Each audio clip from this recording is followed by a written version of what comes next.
కుకుర్దేవ్ ఆలయం. ఈ వింత ఆలయం ఛత్తీస్గఢ్ రాష్ట్రంలో దుర్గ్ జిల్లాలోని కాప్రి అనే గ్రామంలో ఉంది. ఈ ఆలయాన్ని కుకుర్దేవ్ ఆలయం అని కూడా పిలుస్తారు. ఈ ఆలయ గర్భగుడిలో శివుడు లింగ రూపంలో మనకు దర్శనమిస్తారు. ఈ ఆలయం శివుని ఆలయమే కాని ఆలయ గర్భగుడిలో శివలింగం సమీపంలో కుక్క విగ్రహం కూడా ఏర్పాటు చేయబడింది. ఈ ఆలయాన్ని 14 లేదా 15వ శతాబ్దం మధ్య ఫణి నాగవంశీ పాలకులు నిర్మించారు. గర్భగుడిలోని నీటిధారి యోనిపీఠంపై శివలింగాన్ని కూడా ప్రతిష్ఠించారు. శివలింగానికి సమీపంలోనే కుక్క విగ్రహం కూడా ఏర్పాటు చేయబడింది.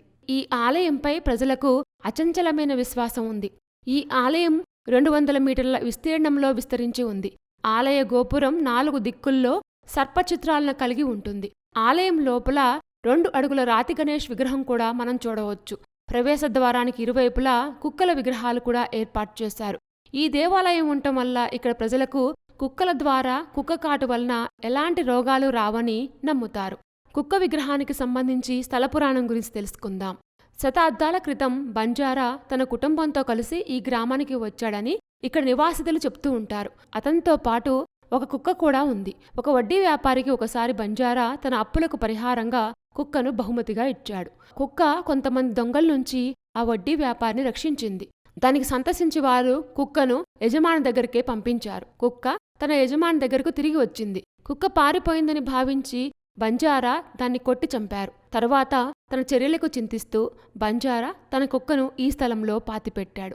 మహాశివరాత్రి సమయంలో ఇక్కడ ప్రత్యేక పూజలు నిర్వహిస్తారు. ఈ ఆలయానికి చేరుకోవాలంటే కాలినడకన అనేక పొలాల గట్లు దాటాలి.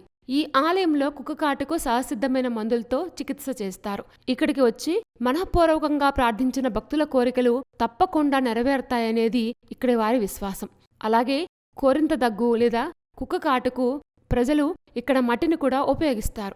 ఈ విచిత్రమైన ఆలయం ఛత్తీస్గఢ్లోని రాయపూర్ నుంచి 132 కిలోమీటర్ల దూరంలో, బలోద్ జిల్లా కేంద్రానికి కేవలం 6 కిలోమీటర్ల దూరంలో ఉంటుంది.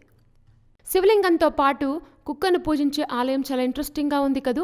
ఇలాంటి మరిన్ని విశేషాల కోసం మా ఛానల్ సబ్స్క్రైబ్ చేసుకోండి.